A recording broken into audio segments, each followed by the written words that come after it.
Ya, Runa. Udah.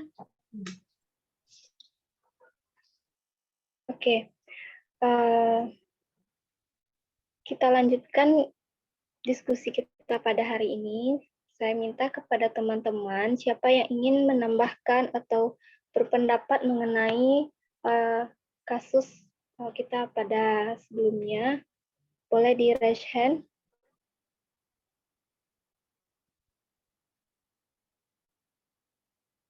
Oke, kepada Rona Nafila. Dipersilahkan. Baiklah, terima kasih kepada moderator yang telah memberikan saya kesempatan. Di sini saya akan menambahkan sedikit mengenai tentang analisis kasus tersebut.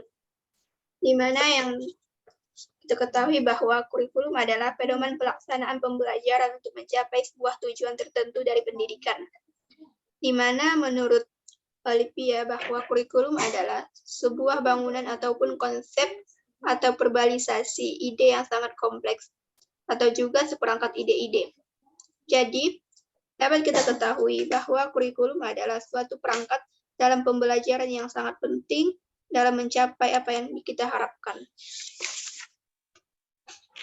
Di mana perubahan kurikulum selalu dikaitkan dengan perubahan susunan kabinet dalam pemerintahan negara Indonesia. Di mana ungkapan yang sering kita dengar bahwa ketika berganti Menteri Pendidikan, maka berganti pula lah kurikulum. Asumsi dan ungkapan ini sangatlah tidak tepat. Karena sebenarnya banyak faktor yang menjadi landasan perubahan kurikulum tersebut dan tentunya sudah melalui penelitian dan perancangan yang matang serta merujuk kepada kebutuhan zaman.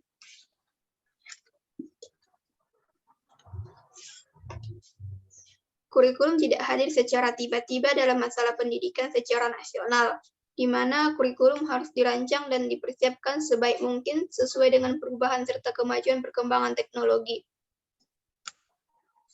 Melihat dari perubahan keadaan tersebut, di mana peserta didik hidup di zaman dan kehidupan yang berbeda.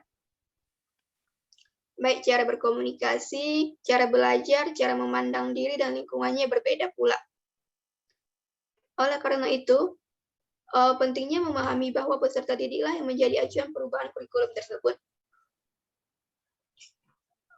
Selanjutnya, saat ini kurikulum yang sedang kita gunakan adalah K13 atau disebut dengan kurikulum 2013 karena kurikulum ini lahir pada tahun 2013. Setelah kurikulum 2013 ini berakhir, kita pernah mengalami masa pandemi COVID-19, di mana setelah ini wabah tersebut menerpa Indonesia, maka Menteri Pendidikan dan praktisi pendidikan berupaya untuk mencari cara agar peserta didik tetap belajar pada masa pandemi tersebut.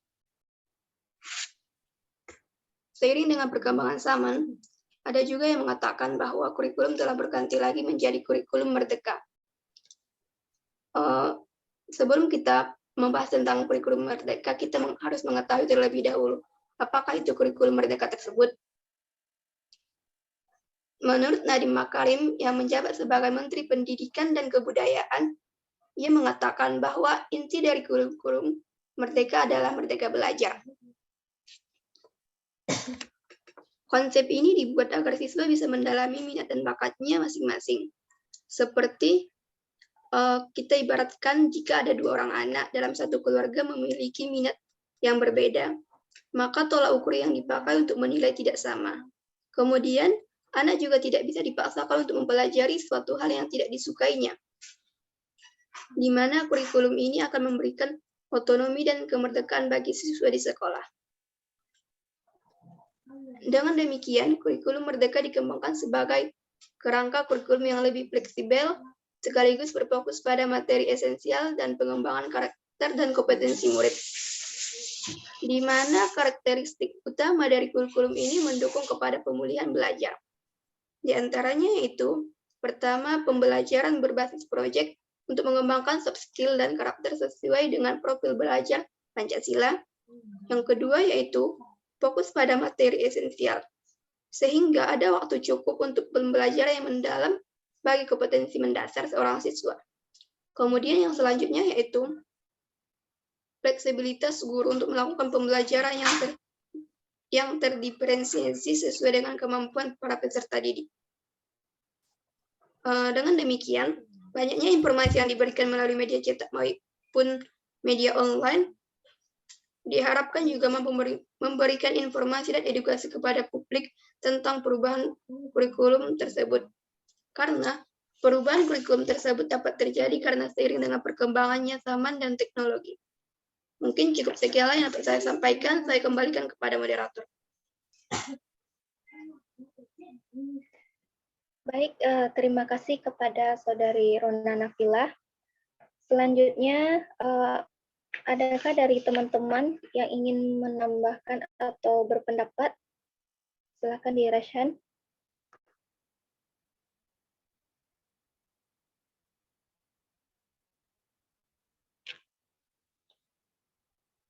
Jika tidak, saya sendiri akan memberi pendapat saya mengenai kasus pada kasus sebelumnya. Dari kasus sebelumnya, kita telah kurikulum itu dari masa ke masa itu mengalami perubahan. Pada saat sekarang ini, kurikulum yang kita gunakan adalah kurikulum Kurtilas atau yang disebut juga dengan kurikulum 2013. Nah, pada sebelumnya kurikulum yang kita gunakan adalah KTSP. Dan pada saat sekarang ada lagi kurikulum baru yang dinamakan dengan kurikulum Merdeka Belajar. Nah, sebenarnya mengapa sih kurikulum itu harus diubah atau diperbarui? Apa pentingnya perubahan kurikulum? Kenapa kurikulum itu mengalami perubahan pada setiap zamannya?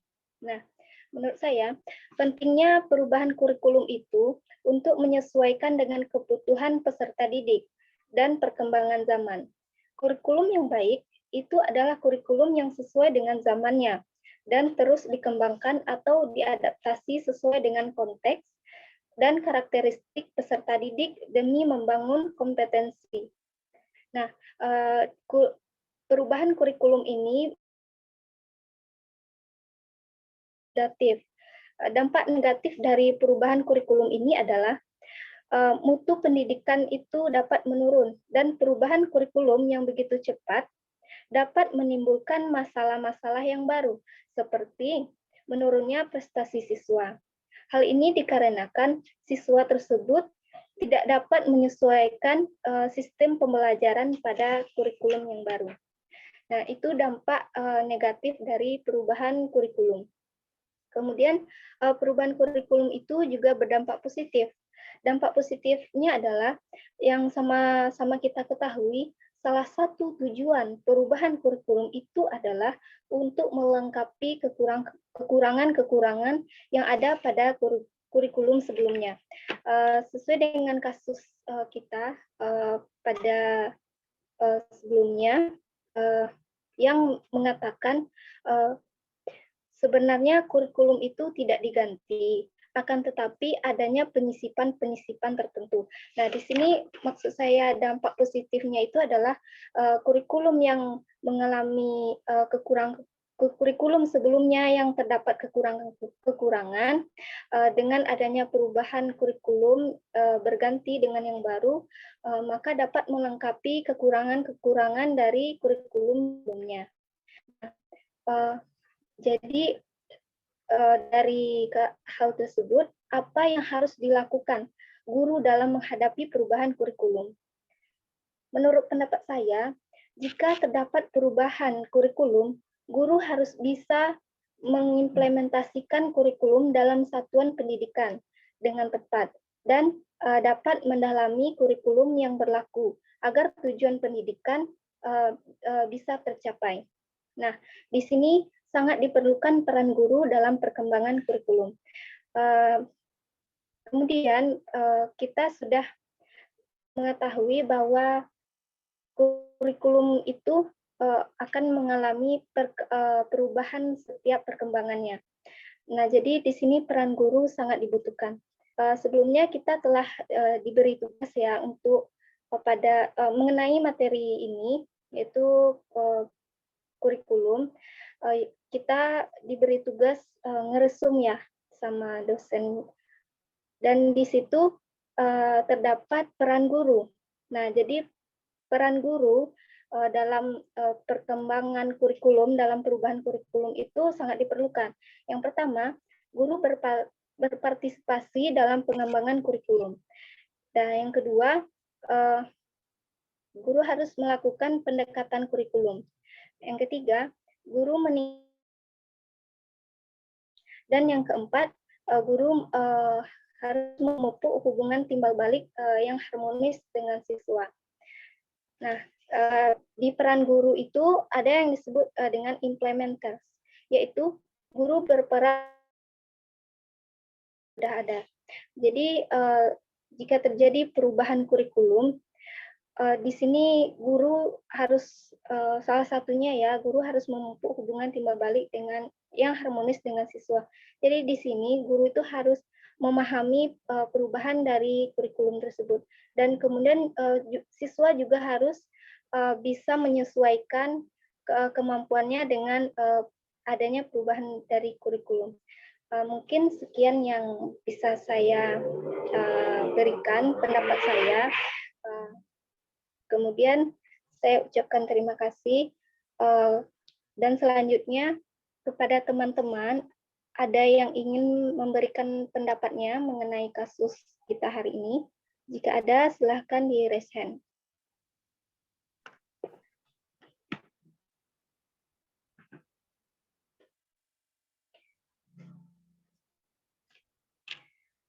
Baiklah, kepada Putri Akmalia, saya persilahkan.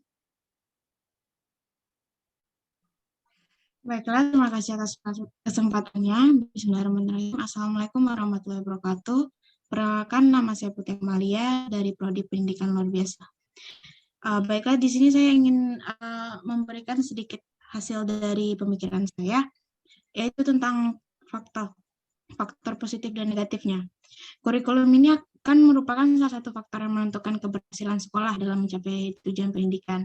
Nah, analisis saya tentang kasus ini adalah adanya perubahan kurikulum di beberapa waktu, itu menimbulkan dampak yang positif dan negatif. Contohnya positifnya seperti adalah kita bisa mengikuti gaya belajar yang baru atau mengikuti perkembangan zaman yang canggih ini yang tentunya semakin maju.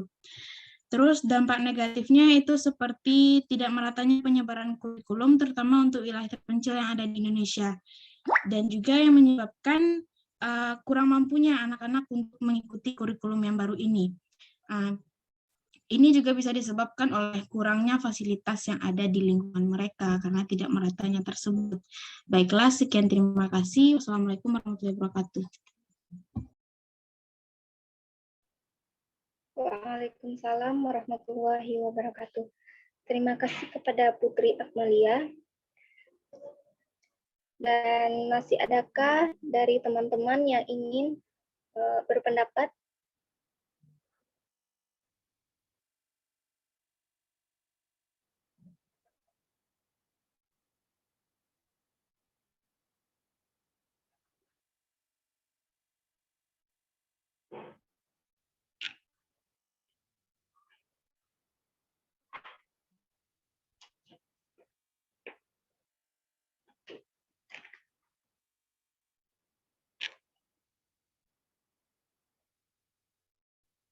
Saya ulangi lagi kepada teman-teman, apakah ada yang ingin berpendapat mengenai kasus kita pada hari ini?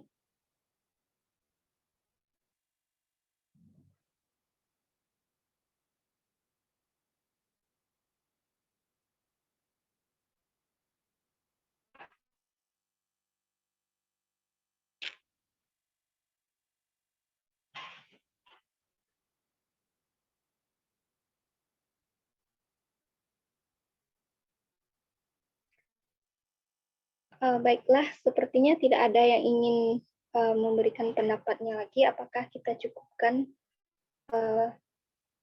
diskusi kita pada hari ini?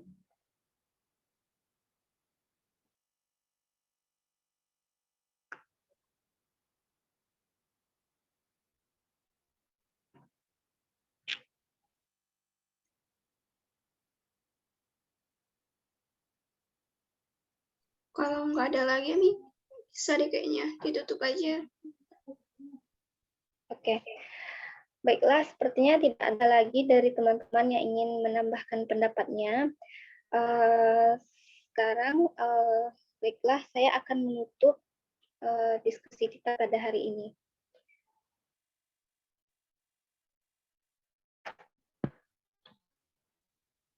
Baiklah, teman-teman, sebelum itu bisa di on cam dulu semuanya, karena untuk mengambil dokumentasi.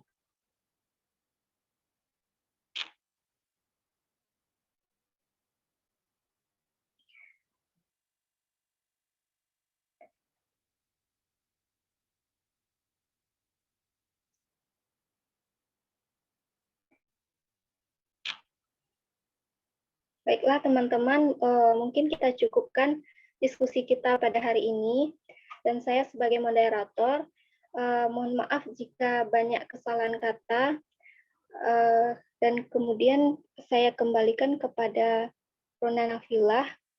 Mungkin dicukupkan saja pada hari ini.